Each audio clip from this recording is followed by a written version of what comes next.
నమస్తే welcome to mid day news నేను Shivani bulletin ముందుగా హెడ్లైన్స్ చూద్దాం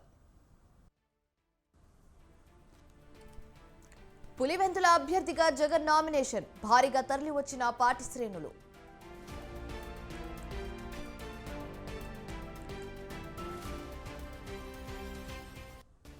వివేకాను చంపిందెవరో అందరికీ తెలుసు చెల్లెళ్లు సహా వివక్ష నేతలపై జగన్ ఫైర్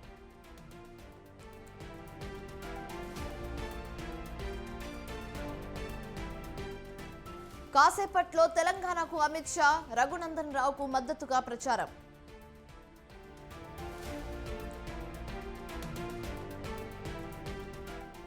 తెలంగాణలో రక్తమోడిన రహదారులు వేర్వేరు ప్రమాదాల్లో 11 మంది మృతి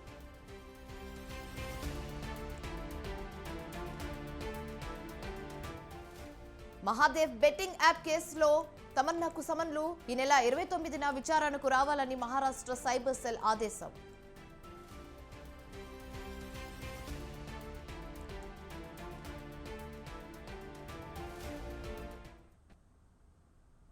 బండి సంజయ్ నామినేషన్ ర్యాలీలో కిషన్ రెడ్డి మాట్లాడుతున్నారు. ఇప్పుడు లైవ్ లో చూద్దాం.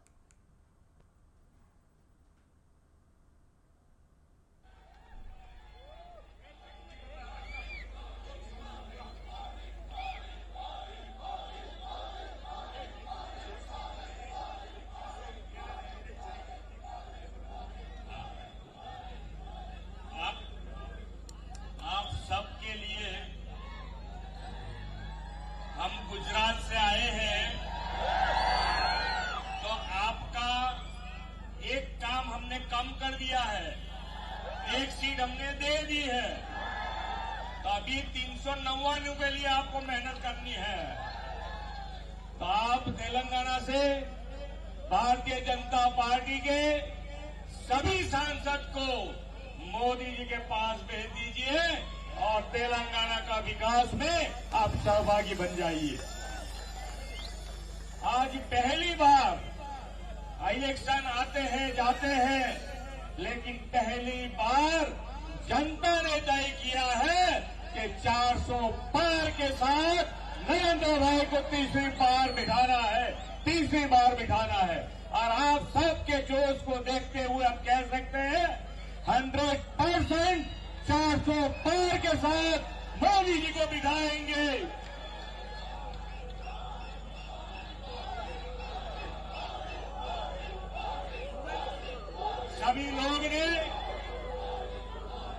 सभी लोग सारे देश के लोग को पता चल गया है, देश नहीं दुनिया के सर्वाधिक ताकतवर नेता जो कोई है तो वो नरेंद्र भाई मोदी है. आज अपना देश का गौरव सारे देश में बढ़ाया है. नरेंद्र भाई का एक फोन से 2 देश जो युद्ध कर रहे हैं वो युद्ध बंद करके अपने स्टूडेंट को वापिस आने देते हैं. उससे बड़ा कौन सा गौरव चाहिए? उनसे बड़ा कौन सा गौरव चाहिए आपको? आप सभी लोग जिस उत्साह से आज अपने संजय भाई को आशीर्वाद देने के लिए आए हैं, सभी को आप सारे तेलंगाना के जवानों को कह दीजिए कि हमको सभी की सभी सीटें कमल को देनी है और नरेंद्र भाई को 400 पार के साथ बिठाना है. आप सबका बहुत बहुत धन्यवाद. भारत माता की जय. वंदे मातरम. जय तेलंगाना. चलो अंदर गट्टिया चप्पल उठा ले गट्टिया सवारी కొట్టాలి. ఇప్పుడు ఇక్కడ నుంచి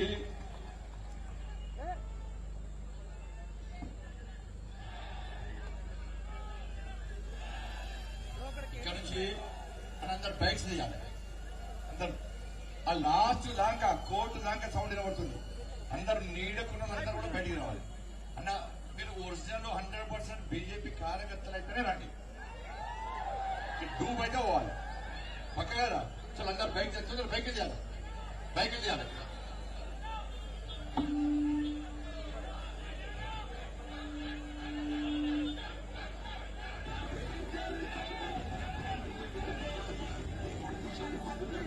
ఇవాళ కరీంనగర్ మొత్తం దద్దరిల్లాలని రొచ్చు కావాలని ఇవాళ మీకోసం కరీంనగర్ ప్రజలు ఎదురుస్తున్నాడు. మీ తొందర పైకి చాలి ఎవరు నడవద్దు అని అందరు రావాలి వచ్చినా కదా మరి నడో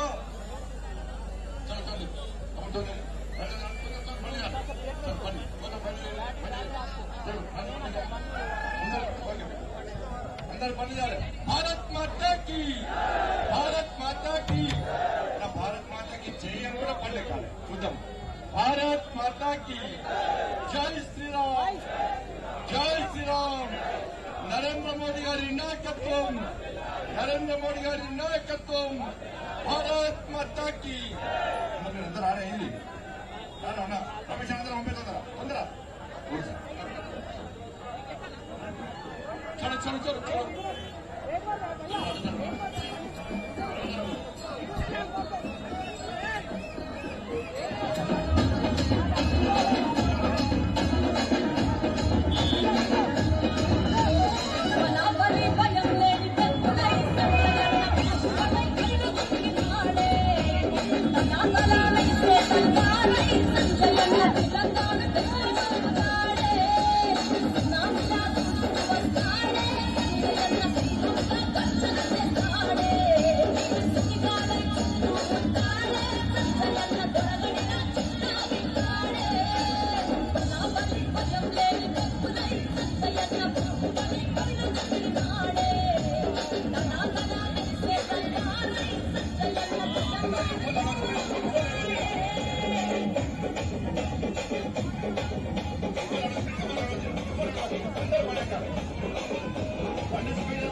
ఏపీ కాంగ్రెస్ అధ్యక్షురాలు కడప కాంగ్రెస్ ఎంపీ అభ్యర్థి షర్మిలకు వివేక హత్య కేసు విషయంలో సీఎం జగన్ కౌంటర్ ఇచ్చారు.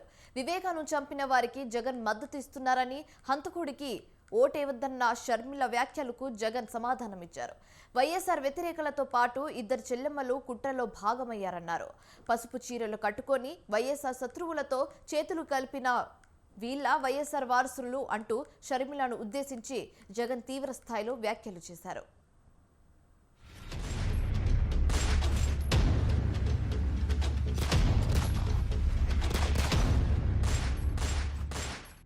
అసలు ఈరోజు జగన్మోహన్ రెడ్డి గారి క్యాబినెట్లో రాజశేఖర్ రెడ్డి గారిని అనుసరించే వాళ్ళు ఉన్నారా అన్న? ఉన్నారా ఎవరైనా? పెద్దిరెడ్డి రామచంద్రారెడ్డి తిట్టినవాడే, విడుదల రజనీ తిట్టినవాడే, అందరూ ఆర్కే రోజా ఎవరైనా సరే రాజశేఖర్ రెడ్డి గారిని తిట్టిన వాళ్ళందరికీ ఈరోజు జగన్మోహన్ రెడ్డి గారు పెద్దపీట వేశారు. వీళ్ళందరూ తండ్రులంట, ఈయనకు అక్కలంట, ఈయనకు చెల్లెళ్ళంట. మరి నిజంగా నిలబడిన వాళ్ళంతా ఏం చేశారు జగన్మోహన్ రెడ్డి గారు? ఆయన కోసం పాదయాత్రలు చేసిన వాళ్ళు ఏమీ గారు, ఆయన కోసం పనిచేసి గొడ్డలి వేట్లకు బలైపోయిన వాళ్ళు ఈయనకు ఏమీ గారు. ఈరోజు అందరినీ ఇలాంటి వాళ్ళను పక్కన పెట్టుకొని తిరుగుతున్నారు జగన్మోహన్ రెడ్డి గారు. వైఎస్ అవినాష్ ఏ తప్పు చేయలేదని నేను బలంగా నమ్మాను కాబట్టి నేను అవినాష్కు టికెట్ ఇచ్చాను. ఈరోజు అవినాష్ అడిగిన ప్రశ్నలకు సరైన సమాధానాలు చెప్పలేని వీరంతా చిన్న పిల్లాడైనా అవినాష్ను దూషించడం, అవినాష్ను తెరమరుగు చేయాలనుకోవడం ఎంతటి దారుణమైన కార్యక్రమము అన్నది ప్రతి ఒక్కరూ కూడా గమనించమని అడుగుతా ఉన్నా. అటువంటి పిల్లోని జీవితం నాశనం చేయాలని చెప్పి నిజంగా ఇంత పెద్ద పెద్ద వాళ్ళందరూ కూడా కుట్రల్లో భాగం అవుతా ఉన్నారంటే నిజంగా వీళ్ళంతా మనుషులేనా అని చెప్పి సందర్భంగా అడుగుతా ఉన్నా.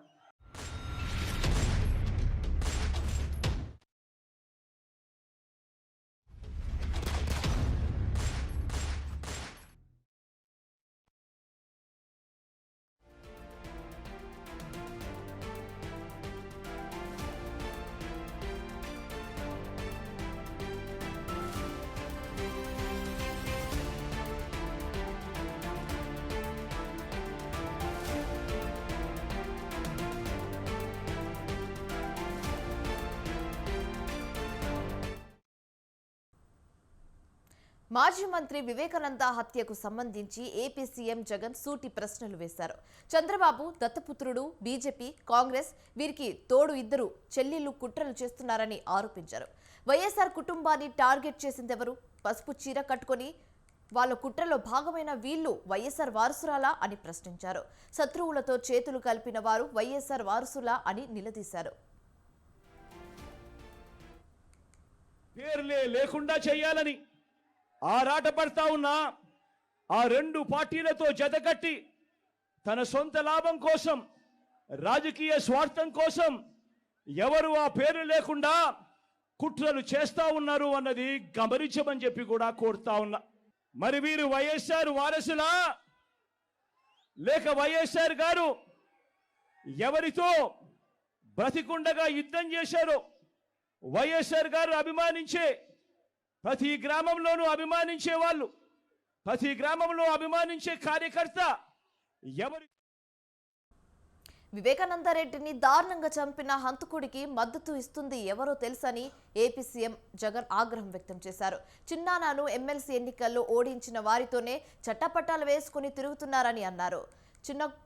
చిన్ననాన్నకు రెండో భార్య సంతానం ఉన్న మాట వాస్తవం కాదా అని ప్రశ్నించారు సీఎం జగన్. ఇక మా చిన్నాన్న గారి విషయానికే వద్దాం. మా వివేకం చిన్నాన్నను ఎవరు చంపారో, ఎవరు చంపించారో ఆయనకు, ఆ దేవుడికి, ఈ జిల్లా ప్రజలందరికీ కూడా తెలుసు ఏం జరిగింది అన్నది. కానీ బుడద జల్లేందుకు ఇద్దరు చెల్లెమ్మలను ఎవరు పంపించారో, వారు వెనకాల ఎవరు ఉన్నారో మాత్రం మీ అందరికీ కూడా రోజు కనిపిస్తూనే ఉంది.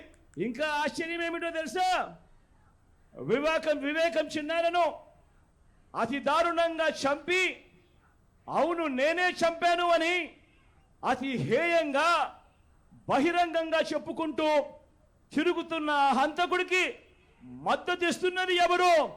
మీరే రోజు చూస్తున్నారు కదా అని అడుగుతా ఉన్నాను.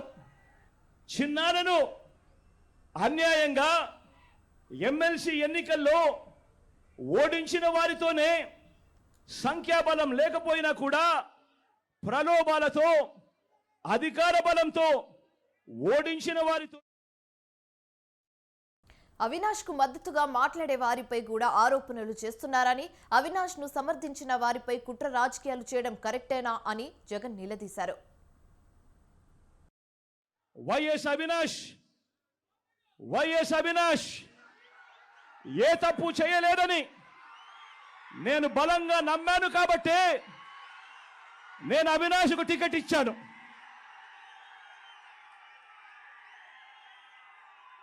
ఈరోజు అవినాష్ అడిగిన ప్రశ్నలకు సరైన సమాధానాలు చెప్పలేని వీరంతా చిన్న పిల్లాడైనా అవినాష్ను దూషించడం, అవినాష్ను తెరమరుగు చేయాలనుకోవడం ఎంతటి దారుణం. నోటాకు వచ్చిన ఓట్లు కూడా రాని కాంగ్రెస్ పార్టీతో చేతులు కలిపి వైఎస్ఆర్ పేరును తుడిచివేయాలని ప్రయత్నం చేస్తున్నారని షర్మిలపై పరోక్ష వ్యాఖ్యలు చేశారు సీఎం జగన్. నోటాకు వచ్చినన్ని ఓట్లు కూడా రాని కాంగ్రెస్ పార్టీతో, నోటాకు వచ్చినన్ని ఓట్లు కూడా రాని కాంగ్రెస్ పార్టీతో, రాష్ట్రాన్ని విడగొట్టిన కాంగ్రెస్ పార్టీతో, ప్రత్యేక హోదాను విభజన చట్టంలో చేర్చకుండా రాష్ట్రాన్ని దుర్మార్గంగా విడగొట్టి రాష్ట్రానికి అన్యాయం చేసిన ఆ కాంగ్రెస్ పార్టీలో చేరి వైఎస్ఆర్ గారి పేరును ఆయన చనిపోయిన తర్వాత ఛార్జ్ షీట్లో పెట్టిన ఆ కాంగ్రెస్ పార్టీకి మొత్తంగా వైఎస్ఆర్ గారి పేరునే తుడిచివేయాలని, కనబడకుండా చేయాలని ప్రయత్నిస్తున్న వారికి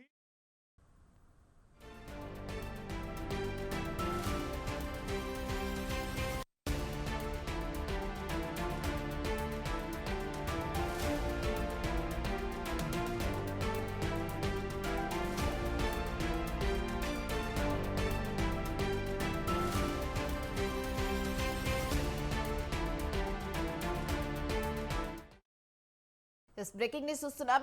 హైదరాబాద్ ఉప్పల్ రాజీవ్ గాంధీ అంతర్జాతీయ స్టేడియం వద్ద ఉద్రిక్తత నెలకొంది. ఐపీఎల్ టికెట్లను బ్లాక్లో అమ్ముకుంటుందని ఆరోపిస్తూ యూత్ కాంగ్రెస్ శ్రేణులు ఆందోళన చేపట్టారు. హెచ్సీ అధ్యక్షుడు జగన్మోహన్ రావు దిష్టిబొమ్మను దహనం చేశారు. ఇవాళ సాయంత్రం సన్ రైజర్స్ హైదరాబాద్ రాయల్ ఛాలెంజర్ల మధ్య మ్యాచ్ జరగనున్న సందర్భంగా ఆందోళన చేస్తున్నారు యూత్ కాంగ్రెస్ నేతలు. అయితే తక్షణమే హెచ్సీ అధ్యక్షుడు జగన్మోహన్ రావు రాజీనామా చేయాలంటూ ఆందోళన చేశారు. దీంతో నిరసనకారులను రాచకొండ పోలీసులు అరెస్ట్ చేశారు.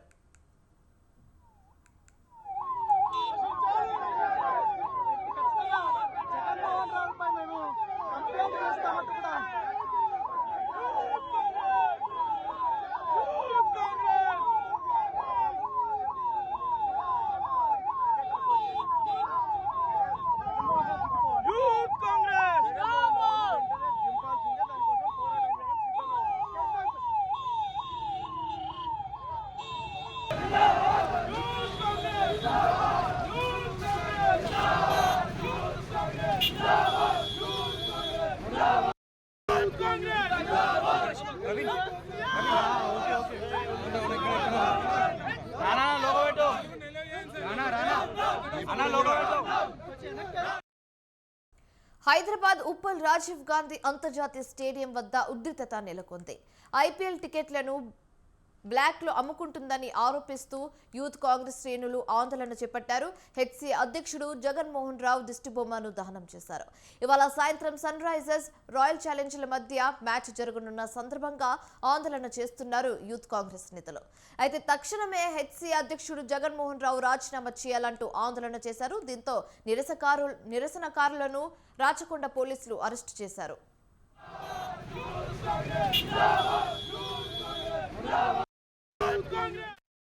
కార్యక్రమం కోసం ఇప్పుడు ఈ రోజు ఇదొక్కదానికి ఇది పోస్ట్ పోన్ చేసి దీని గత రేపు వాళ్ళందరినీ కూర్చోబెట్టి కమిటీ సభ్యులతోన వాళ్ళ సెక్రటరీలకు కూడా పాసులు ఇస్తలేరు.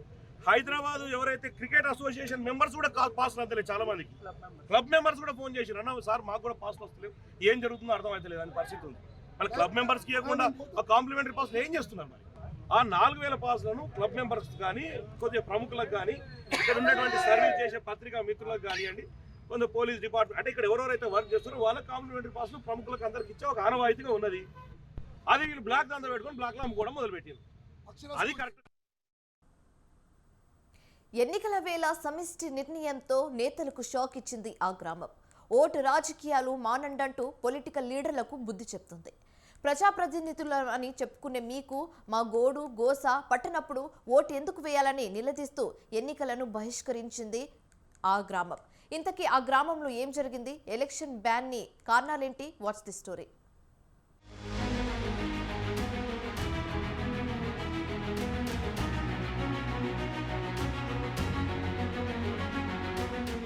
అధికార ప్రతిపక్ష పార్టీల మధ్య పార్లమెంటు ఫైట్ హోరాహోరీగా సాగుతున్న వేళ మంచిర్యాల జిల్లా కోటపల్లి మండలంలోని రాజారం గ్రామస్తులు తీసుకున్న నిర్ణయం రాజకీయ వర్గాల్లో హాట్ టాపిక్ గా మారింది. ప్రభుత్వాలు మారినా తమ దుస్థితి మారడం లేదని ఆగ్రహించిన స్థానికులు లోక్సభ ఎన్నికలను బహిష్కరించారు.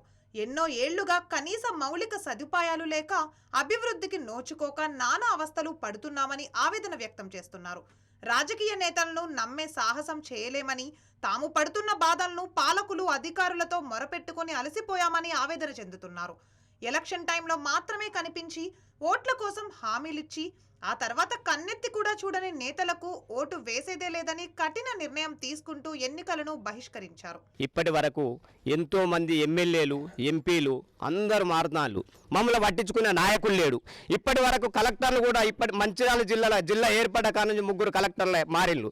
ఆ కలెక్టర్లకు మా రాజారం గ్రామ పంచాయతీ ఎక్కడ ఉన్నదో అన్నది కూడా తెలియదు. వాళ్ళు పటంలో చూస్తాను తప్ప మా విలేజ్ని అయితే ఇప్పటి వరకు చూడలే. మా పరిస్థితి ఎవరన్నా బీమారై ఇబ్బంది పాలైతే 108 వస్తలేదు. అంతేకాకుండా గ్యాసుల బండి వస్తలేదు. మాకు స్కూల్ పిల్లలు బొబ్బైసలకి వెళ్ళాలంటే 2 కిలోమీటర్ల 3 కిలోమీటర్ల దూరం ఉన్నది. ఆ దూరంలో ఇబ్బందులతో నానా ఇబ్బందులు పడకుండా స్కూల్కు పోతే ఆడికి పోయేసరికి టైం అయిపోతుంది. కొత్తపల్లిలో చాలా నీటి సమస్య ఉన్నది. ఎవరిని అడిగినా నీటి సమస్య లేదు మీ కాడ అంటాను. వచ్చి చూడండి, మిషన్ భగీరథ నీళ్లు ఇంటింటికి పోస్తానే అంటాను. ఇప్పటి వరకు ఒక్క రోజు కూడా మిషన్ భగీరథ నీళ్లు పట్టుకున్న మహిళలు ఎవరన్నా ఉన్నారా? విలేజ్ ఎవరన్నారా? ఇప్పటి వరకు మిషన్ భగీరథ నీరు అనేది లేదు. గోదావరి పరివాహక ప్రాంతానికి ఆనుకొని ఉన్న కుగ్రామం రాజారం. అక్కడ 500కు పైగా గడపలు ఉండి సుమారు 1000 మంది ఓటర్లున్నారు. వ్యవసాయమే ఆధారంగా జీవిస్తున్న ఇక్కడి ప్రజలు కనీస మౌలిక వసతులు కూడా లేక నానా ఇబ్బందులు ఎదుర్కొంటున్నారు. దశాబ్దానికి పైగా తాగడానికి మంచినీరు లేక, సరైన రోడ్లు లేక నరకయాతన పడుతున్నామని వాపోతున్నారు. గత ప్రభుత్వాల మాదిరే కొత్తగా కొలువు తీరిన రేవంత్ సర్కార్ కూడా తమను పట్టించుకోవడం లేదని ఆగ్రహం వ్యక్తం చేస్తున్నారు. ఓట్లప్పుడు తప్ప మరెప్పుడూ లీడర్లకు ఆ గ్రామంతో పని పడడం లేదని, అందుకే ఎన్నికలను బహిష్కరించడమే సరైన నిర్ణయము అంటున్నారు. అప్పుడైనా ప్రజాప్రతినిధులు, అధికారులు తమను గుర్తిస్తారని, అందుకే తమ గ్రామ సమస్యలను తీర్చే వరకు పార్లమెంట్ ఎన్నికల్లో ఏ పార్టీకి ఓటెయ్యబోమని తేల్చి చెప్పారు. మాకు ఏ ఇలేకరైనా మాకు ఈ రోడ్ ఎత్తలేరు. వాళ్ళు వచ్చినప్పుడు మేము మాట్లాడినప్పుడు అంటాను కదా, మేము రోడ్ ఎత్తాం, మీకు అన్ని సౌకర్యాలు చేస్తాం, మీరు మమ్మల్ని ఓటేయండి గెలిపింది అంటాను కానీ అవతల పడతాను గెలిచినాక. మరోసారి మేము రోడ్ వేయకపోతే మీ ఊరికి రాకమంటారు. అట్లనైనా కానీ మేము ఓటు వేస్తాను, మళ్ళీ గెలిపిస్తాను, వాళ్ళు అవతల పడతాను. ఇప్పుడు మేము ఓటు వాళ్ళకి వేయము, మాకు రోడ్డు కావాలి, మేము ఓటు వేస్తాం. అంతవరకు దాకా మేము వాళ్ళకి ఓటు వేయము. మాకు ఓ గాసుల బండి రాదు, మాకు ఎద్ద కచ్చలాలు వెళ్ళాయి. మా పిల్లగారు బడికి పోతే అక్కడికి వెళ్ళి పారిపల్లి మీదకి వెళ్ళి ఆగస్తే అక్కడికి వెళ్ళి 50, 50, 60 పెట్టి టాటేజీలు పట్టుకొని రాత్రి మేము పిల్లగాళ్ళు తీసుకొచ్చుకుంటాం. మాకేం సౌకర్యం లేదు. మాకు కావాలి, రోడ్డు కావాలి, మేము ఓటేయాలి. అంతసేపు మేము వాళ్ళకి ఓటేయం, మా ఊరికి వాళ్ళు రానియం. తమ గ్రామంలో నెలకొన్న సమస్యలను తీర్చే వరకు తాము వెనుకడుగు వేయబోమంటున్నారు రాజారం గ్రామస్తులు.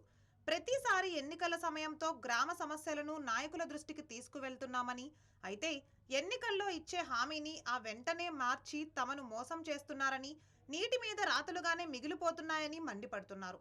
ఇకనైనా పాలకులు, అధికార యంత్రాంగం స్పందించి తమ సమస్యలను తీర్చాలని వేడుకుంటున్నారు. లేదంటే ఓటుకు దూరంగా ఉంటామని తేల్చి చెప్తున్నారు. మాకు రోడ్డు లేదు, 20 సంవత్సరాల ఉంది. మాకు బండి హత్తులు లేదు, మాకు బస్ హత్తులు లేదు, మాకేం హత్తు లేదు. మా పొలాలు బడికి పోతే ఇంతమంది దేవారి పోకట, ఆంబులెన్స్ హత్తులు లేదు, ఏం హత్తులు లేదు. మా ఊరు ఎంత పడిపోయింది. మా ఊళ్ళో ఎవరు లేరు, పెద్ద మనుషులు లేరు, చిన్న మనుషులు లేరు, మాకు ఎవ్వరు లేరు. ఓటైతే ఇచ్చుకుంటాం, లాభాలు పడతాను. మాకేం లేదు. మా ఊరు అన్యాయం, మా ఊరు అడవి ప్రాంతం తీరు, మా ఊరు ఎంత పడిపోయి. మరి ఇకనైనా రాజారం గ్రామస్తుల పట్ల నేతల తీరు మారనుందా? వారు డిమాండ్ చేస్తున్నట్లు సమస్యలను పట్టించుకుంటారా, లేదంటే మభ్యపెట్టి ఓట్లు దండుకొని వదిలించుకుంటారా అన్నది మున్ముందు వేచి చూడాలి.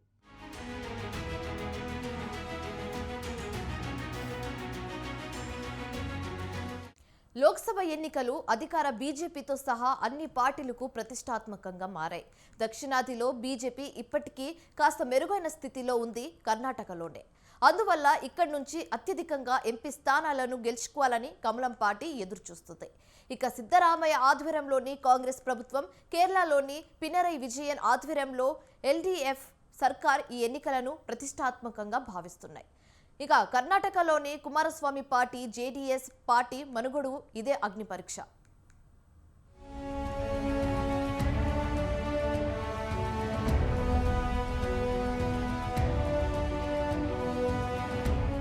లోక్సభ ఎన్నికలు రెండో దశ పోలింగ్కు రంగం సిద్ధమైంది. ప్రచారం ముగిసింది. సజావుగా పోలింగ్ నిర్వహణకు ముమ్మర ఏర్పాట్లు చేస్తున్నారు. 13 రాష్ట్రాల్లో 89 నియోజకవర్గాల్లో ఎన్నికలు జరుగుతున్నాయి. భద్రతా బలగాలను దాదాపు అన్ని పోలింగ్ కేంద్రాల వద్ద ఇప్పటికే మోహరించారు. పోలింగ్ సామాగ్రి తరలింపుతో పాటు సుదూర ప్రాంతాల్లో పోలింగ్ కేంద్రాలకు సిబ్బంది తరలింపు చురుగ్గా సాగుతోంది. కర్ణాటకలో తొలి విడత ఏప్రిల్ 19నే 14 నియోజకవర్గాల్లో పోలింగ్ ముగిసింది. మిగిలిన 14 నియోజకవర్గాల్లో రెండో విడతలో ఎన్నికలు జరుగుతున్నాయి. దక్షిణాదిన కాంగ్రెస్ పునరుజ్జీవనంలో కర్ణాటక కీలక పాత్ర వహించింది. 2023 మే 18న సిద్ధరామయ్య ఆధ్వర్యంలో రాష్ట్ర ప్రభుత్వం ఏర్పడింది. డీకే శివకుమార్ డిప్యూటీ ముఖ్యమంత్రిగా బాధ్యతలు చేపట్టారు. కర్ణాటక సర్కార్ స్ఫూర్తితోనే తెలంగాణలో 2023 డిసెంబర్లో రేవంత్ రెడ్డి ఆధ్వర్యంలో ప్రభుత్వం ఏర్పాటుతో దక్షిణాదిన మళ్లీ కాంగ్రెస్కు మంచి రోజులొచ్చాయి. సిద్ధరామయ్య సర్కార్కు ఈ పార్లమెంట్ ఎన్నికలు తొలి పరీక్షగా భావిస్తున్నారు. కాంగ్రెస్ అధిష్టానం ఈ రెండు రాష్ట్రాల్లో అత్యధిక సీట్లు సాధించడం ద్వారా కేంద్రంలో కాంగ్రెస్ సర్కార్ ఏర్పాటులో కీలకం కావాలని భావిస్తోంది.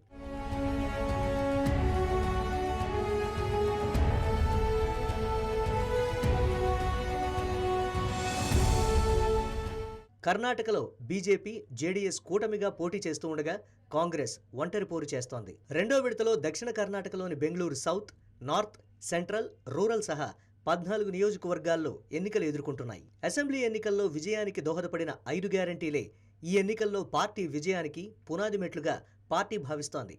బెంగళూరు రూరల్ నుంచి డిప్యూటీ సీఎం డీకే శివకుమార్ సోదరుడు డీకే సురేష్, మాజీ ప్రధాని దేవగౌడ అల్లుడు సిఎస్ మంజునాథ్ బీజేపీ అభ్యర్థిగా పోటీ చేస్తున్నారు. మైసూర్, కొడగు నుంచి మైసూర్ రాజవంశానికి చెందిన యదువీర్ కృష్ణదత్త బీజేపీ అభ్యర్థిగా పోటీ చేస్తూ ఉంటే కాంగ్రెస్ చురుకైన కార్యకర్త ఎం లక్ష్మణ్కు సీటిచ్చింది. ఈ నియోజకవర్గంలో దాదాపు 4.5 లక్షల మంది ఒక్కలింగ కమ్యూనిటీ ప్రజలుండడంతో ఆ వర్గం అభ్యర్థికే టికెట్ ఇచ్చింది.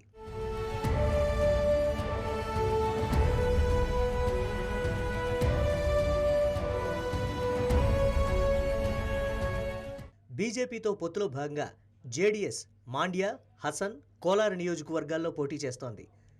మాండ్య నుంచి మాజీ ముఖ్యమంత్రి కుమారస్వామి, హసన్ నుంచి దేవగౌడ మనవడు ప్రజ్వల్ రేవణ్ణ లోక్సభకు పోటీ చేస్తున్నారు. కుమారస్వామికి కాంగ్రెస్ అభ్యర్థి వెంకటరమణ గౌడ పోటీ ఇస్తున్నారు.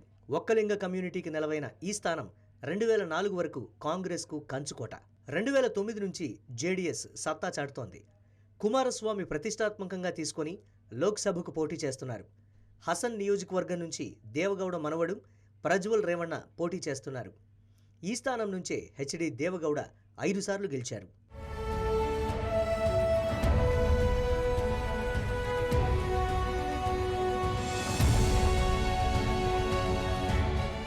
కమ్యూనిస్టుల ఏకైక కంచుకోట కేరళ. కాంగ్రెస్కు బలమైన రాష్ట్రమే. కేరళలోని 20 లోక్సభ స్థానాలకు ఈ నెల 26న ఎన్నికలు జరుగుతున్నాయి. కాంగ్రెస్, లెఫ్ట్ పార్టీలదే ప్రధాన పోటీ. కాంగ్రెస్ నాయకుడు రాహుల్ గాంధీ వయనాడ్ నుంచి మళ్లీ పోటీ చేయడంతో ప్రస్తుతం దేశం దృష్టిని ఆకట్టుకుంది. 2019లో వయనాడ్లో రాహుల్తో పాటు కాంగ్రెస్ ఆధ్వర్యంలోని యూడీఎఫ్ 20 స్థానాల్లో 19 స్థానాలను గెలుచుకుంది. దీంతో ఎల్డీఎఫ్ ఆధ్వర్యంలోని సీఎం పినరయ్ విజయన్ ఈసారి పార్లమెంట్ ఎన్నికలను ప్రతిష్టాత్మకంగా భావిస్తున్నారు. రాహుల్కు పోటీగా సిపిఐ జనరల్ సెక్రటరీ డి రాజా భార్య అన్ని రాజా పోటీ చేస్తున్నారు. వయనాడ్లోనే బీజేపీ రాష్ట్ర చీఫ్ సురేంద్రన్ పోటీ చేస్తున్నారు. గతంలో ఒక్క స్థానం కూడా గెలవని బీజేపీ తన మార్కు చూపేందుకు తంటాలు పడుతోంది.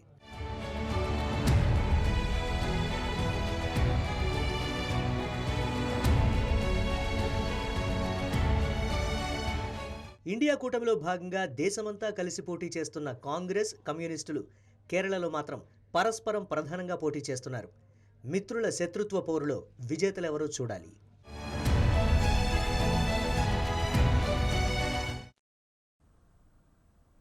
ఇవి ఇప్పటివరకున్న updates. For more updates keep watching స్వతంత్ర.